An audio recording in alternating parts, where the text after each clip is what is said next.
Edge of the Cliff by Dorothy Quick.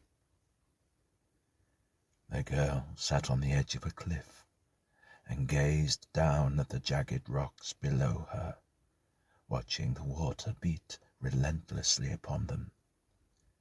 The last rose tints of the sunset gave the eddying waters a translucent loveliness, but she shuddered as she looked at them.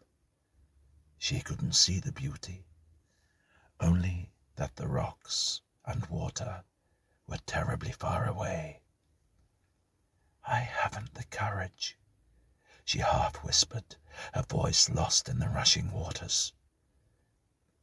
For a long time she sat quite still, staring blankly before her. From somewhere in the distance came the shriek of a whistle. Automatically, the girl raised her head, listened, and laughed, a laugh that had no mirth in it. Her thoughts, which had been a formless confusion, suddenly focused. The factory whistle. Jim will be home soon. How he'll rave when he doesn't find me. If I went back, he'd beat me, but I won't go. Dear God, help me to be brave. With the force of her prayer, she clasped her hands and moved convulsively. As she did so, her pump slipped off and went down into the black dimness below. She strained her eyes to watch, but she could discern nothing in the darkness. She listened, every nerve tense, but she heard nothing, only the swishing snarl of the water beating on the rocks. Her slipper had gone. Soon she would follow. She wondered if it would hurt. She saw herself lying crushed and mangled, perhaps not dead, and began to shake. Unsteadily she got to her feet. She was going to leave the terror of the cliff and go back to Jim. It would be horrible, but at least she knew what it was like. If only I were brave enough, she thought, I wouldn't go back. She buried her face in her hands and sobbed hopelessly. Then she became conscious of someone near. She took her hands away to look. There was a stranger standing beside her. "What is the matter?" he asked softly. There was no light, and she could not see his face, but something in his voice swept her terror away. Without an instant's hesitation, she began, "I want to die." She pointed downward, "But I haven't the courage." "Perhaps I can help you." There was deep understanding in his tones. "But first, you must tell me why." Strangely, she didn't wonder that he made no attempt to preach or dissuade her. Her soul went out to the sympathy and the understanding she sensed in him. Her words came tumbling out jerkily, one sentence after another. I loved my Bob. My family married me to Jim. Jim had money, a house. I was pretty, I could cook, but Jim didn't love me. I was useful to him, but I hated him." She clenched her hands until the nails digging into the soft flesh brought drops of blood to the surface. She went on, "I tried to like Jim, but I couldn't. He was a drunken beast. Bob kept on being sweet to me, brought me little things when Jim wasn't there.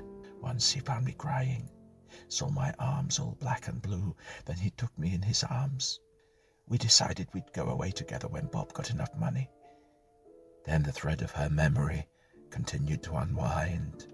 "Jim came home early. I hid, but Bob was drunk. He began beating me. I tried to be brave, but God must have been asleep that night. I cried out. Bob came to help, but Jim killed him." The stranger was silent. "Jim got off, you see, because he was a wronged husband. The jury was on his side. Then it was worse than ever for me when he came back. I can't stand it anymore. I want to go to Bob." Only I'm not brave enough. The stranger moved a little nearer. It only takes a minute, he whispered, but in his low tones there was a vibrancy. 1 second and it is over. Her slight figure swayed. I can't, she gasped. The stranger took another step. You won't be alone. I will go too, he said slowly. But why? She began, then suddenly reached her hand out towards him. He ignored that and took a step toward the edge of the cliff. Come. She moved forward, and all at once she was aware of the sound of the water striking the rocks far below, those sharp, jagged rocks. She shrank back. I'm afraid. Then return to him. He flung the words at her. No, no, cried the girl. It only takes a second, he pleaded, and then there is eternity. The girl shivered again. It's very dark. At the bottom there is light. It will be very cold. The stranger smiled. My arms will be warm. Come, he said softly, and this time he held out his hand. The girl tried to grasp it, but he was going down, down into the blackness. There was a strange, luminous light about him. It didn't look quite so dark, and the girl suddenly found courage. Wait, she cried. I'm coming.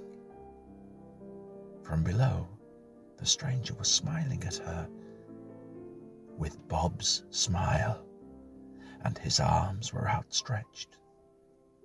He wasn't a stranger anymore. He was Bob. And without a second's hesitation, she flung herself into his arms. They went down and down toward the bottom.